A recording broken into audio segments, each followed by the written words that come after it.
नमस्कार दोस्तों, मैं आपका अपना एडवोकेट पंकज सिंह, जिला गाजियाबाद से। दोस्तों, आज बात करते हैं एससी एसटी आयोग। एससी एसटी व्यक्ति के कथित नागरिक अधिकार के हर उल्लंघन की जांच नहीं कर सकता। आज्ञा से आदरणीय हाई कोर्ट। हाल ही में दिल्ली हाई कोर्ट ने फैसला सुनाया कि राष्ट्रीय आयोग को जांच शुरू करने का अधिकार है यदि अनुसूचित जाति का कोई सदस्य यह साबित करता है कि उसके साथ दुर्व्यवहार किया गया था, केवल उस वर्ग में भेदभाव किया गया था।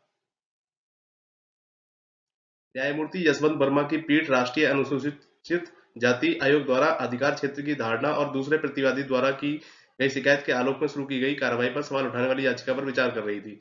इस मामले में प्रतिवादी संख्या 2 को 7 अप्रैल 2010 को याचिकाकर्ता कंपनी में एक इंजीनियर के रूप में अंतिम रूप से नियुक्त किया गया था। 9 अप्रैल 2011 को प्रशिक्षण अवधि पूरे होने पर उनकी सेवाओं की पुष्टि की गई थी।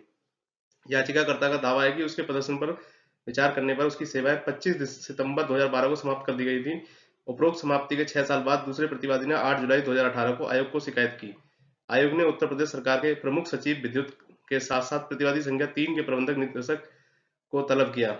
आयोग ने पाया कि याचिकाकर्ता ने कहा कि उसे परेशान किया जा रहा है और उसके पिता के खिलाफ टोरेंट पावर लिमिटेड द्वारा प्राथमिकी दर्ज की गई है।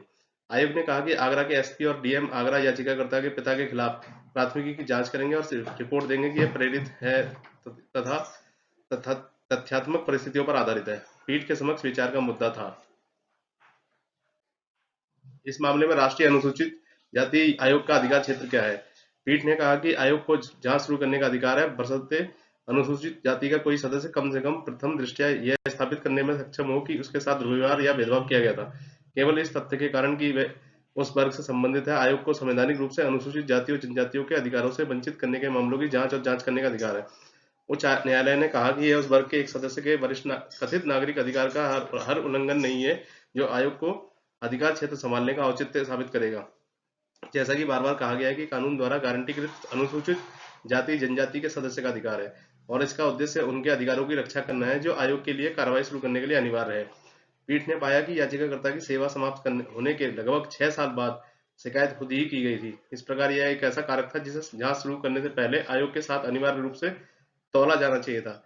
जहां तक याचिकाकर्ता द्वारा समाप्ति से पहले प्रतिवादी संख्या 2 को नोटिस पर नहीं रखने का मामला है, केवल यह देखा जा सकता है कि यह एक ऐसा पहलू होगा जो समाप्ति के गुण से संबंधित होगा।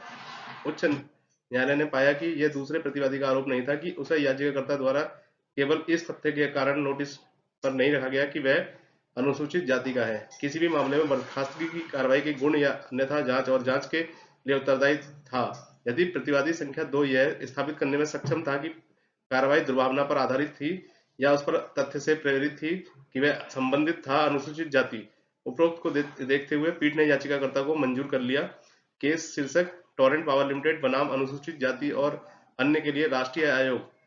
Bench justice Verma. Case number WPC 2789/2019 CM APPL 12907/2019। ऐसे ही कानूनी जानकारी के लिए जुड़े रहिए आप लोग सभी चौधरी लीगल सर्विसेज के साथ। तो अभी के लिए इतना ही। मिलते हैं अगली वीडियो में। जय हिंद, जय भारत। भारत माता की जय। वंदे मातरम।